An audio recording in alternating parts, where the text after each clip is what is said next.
من زمان كان لما الواحد عنده شي مزعله يكتبه ويحطه بقنينة ويزته بالبحر، والناس تقول خليني حمله للبحر، لأن البحر كبير وبيسع، البحر حنون. من فترة قضيت ساعات طويلة على البحر، قررت أرميله حملي وأحكي له. حكيت له عن الوطن، كيف فهمتني يا أمي، حكيت له عن الذكريات، حكيت له عن السعادة، حكيت له عن 2010 11 و12، حكيت له عن الكرامة، كيف بلشناها بالكرامة. قلت له يا بحر نحن شعب ما بينزل. حكيت له عن المظاهرات والهتافات وعن أغاني، حكيت له عن شاب اسمه غياس، عن وردة وعن حلم، حكيت له عن كتاب وسفر، حكيت له عن الرصاص والدم والفيديوهات، حكيت له عن فيديوهات المجازر، كيف صرت أكره شوفها بطلت شوفها. حكيت له عن الأولاد اللي بهي الفيديوهات وعن السفاح، كيف صرت أحس إنه الفيديو عم يشوفني مو أنا عم شوف. حكيت له عن أول مرة ارتفع بوشي مسدس، وأول مرة شفت فيها جثمان. حكيت له عن أول تشييع وثاني تشييع وكل تشييع.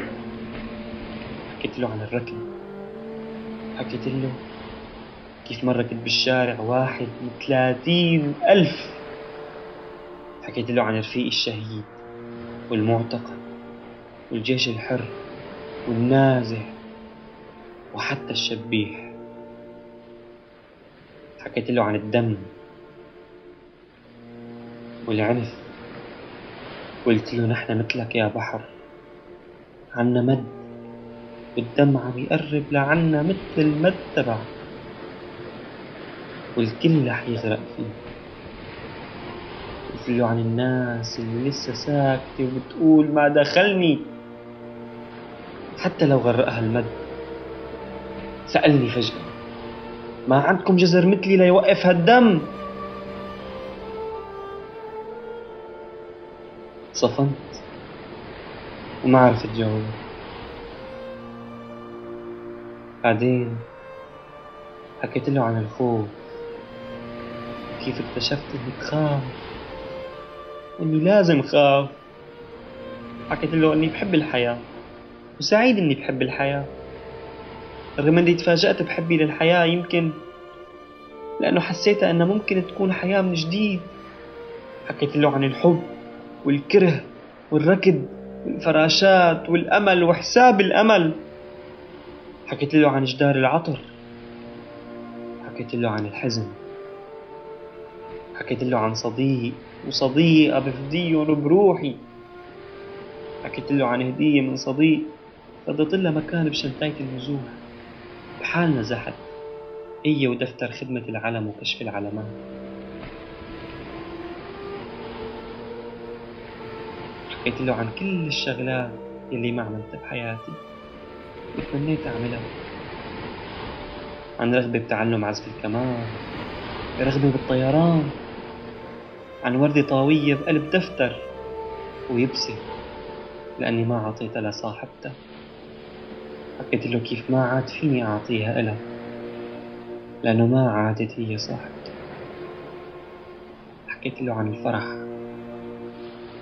عن التغيير، عن الوعد الجاي المزروع بقلبي. قلت له يا بحر وعيطت سأكون ما أريد. حكيت له عن مسار النجاح اللي رسموا لي إياه وعن مسار تاني أنا عم أرسمه لحالي. حطيت كل الحكي والفيديوهات والصور والكلمات بفلاشة وجهزت حالي لأرميها بالبحر. وقف البحر وقال لي شيل شيل لا ترمي. سألته ما بدك يعني يا بحر؟ قال لي يلي عم بيسعى بتغيير نفسه وأهله ودينته وبلده بحر أكبر من أي بحر. رح أرجع لك يا بحر، رح أرجع لك يا بحر، بدي أحكي لك حكاية بلد وحكاية بحر. استناني يا بحر، استناني.